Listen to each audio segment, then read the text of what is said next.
ఏం మారిందో తెలియదు, ఎవరు ఏం చెప్పారో తెలియదు. సడన్గా హీరోలందరికీ పుష్పరాజ్ అంటే భయం పోయింది. ముందుగా అనుకున్న ఆగస్టు 15కు వస్తే సరిపోయేది.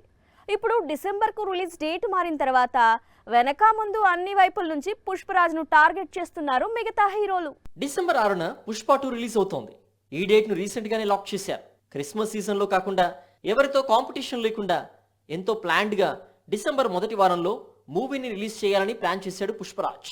అయితే పుష్పరాజ్ ఎంట్రీకి ముందు అంటే నవంబర్లో దీపావళి కానుకగా కోలీవుడ్ లో అజిత్ నటిస్తున్న విడాముయర్చి, అలాగే బాలీవుడ్ లో భూల్ భులయ్యా 3, సింగం అగైన్ లాంటి చిత్రాలు రిలీజ్ అవుతున్నాయి. డిసెంబర్ లో రిలీజ్ కు రెడీ అయిన మిగతా చిత్రాలు రాబిన్హుడ్, థండేల్ లాంటి సినిమాలు నవంబర్ కు ప్రీపోన్ అవుతాయని బాగా ప్రచారం సాగుతోంది. వీటన్నిటికి మించి గేమ్ చేంజర్ కూడా నవంబర్ వైపే చూస్తున్నాడనే టాక్ ఉంది.